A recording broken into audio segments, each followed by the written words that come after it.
Aujourd'hui, je veux examiner de plus près les récents accords miniers entre l'Ukraine et la République démocratique du Congo, ainsi que le rôle de la politique américaine derrière ces accords. À première vue, cela pourrait ressembler à un simple titre de plus dans le monde du commerce international, mais quand on y regarde de plus près, cela révèle beaucoup sur les dynamiques de pouvoir mondial. Surtout que les États-Unis offrent à la fois à l'Ukraine et à la RDC des garanties de sécurité et de protection. Mettons cela en contexte.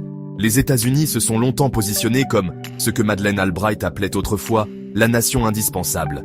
Mais avec la montée de nouveaux leaders républicains comme Donald Trump, je me demande, les États-Unis sont-ils en train de revenir à cette ancienne doctrine ou sont-ils en train de devenir une simple nation disponible, un fournisseur de sécurité, un peu comme leur relation avec le Japon et la Corée du Sud? En ce qui concerne ces accords miniers entre l'Ukraine et la RDC, ce que je vois, c'est une structure de pouvoir nord-sud classique. Les termes me rappellent non seulement les anciens arrangements coloniaux, mais aussi leur extension moderne, le néocolonialisme. L'Afrique, et la RDC en particulier, restent fortement dépendantes des puissances occidentales, non seulement en termes de politique, mais aussi de technologie, de soutien militaire et même d'influence économique. Prenons l'exemple des pays de l'Alliance des États du Sahel.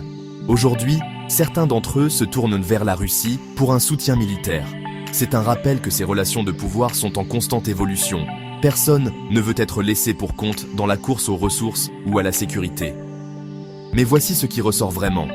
La puissance militaire est une fois de plus l'atout ultime dans les affaires internationales. Ce n'est pas seulement mon observation, cela fait écho aux prédictions faites par deux érudits juifs dont les récits se trouvent dans la Bible. L'un a vécu du 8e au 9e siècle avant notre ère, l'autre au 10e siècle de notre ère. Tous deux ont prévu un monde où la puissance militaire définirait qui détient l'influence. Prenez la Corée du Nord, l'Iran et, bien sûr, la Russie. Ces nations ont mis le paquet sur ce qu'on appelle les économies de guerre, en dirigeant toutes leurs ressources vers la défense et la résilience. Dans le cas de la Russie, c'est ainsi qu'ils ont réussi à soutenir le conflit en Ukraine, même si les sanctions et les pressions internationales s'accumulent. Alors, quelle est la conclusion ? Les accords miniers entre l'Ukraine et la RDC ne concernent pas seulement les minéraux, ils concernent l'influence mondiale, la dépendance.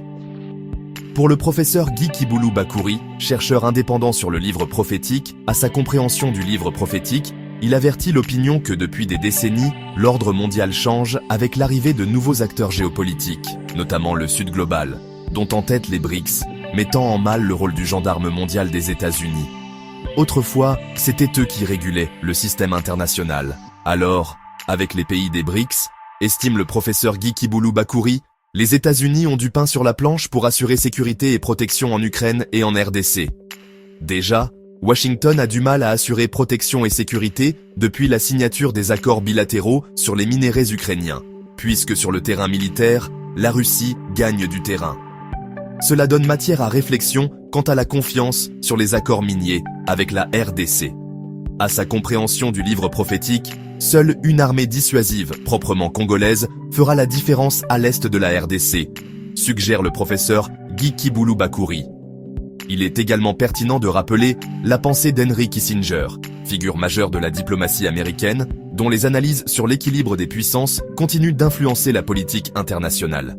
Et la lutte continue pour le pouvoir entre le Nord et le Sud.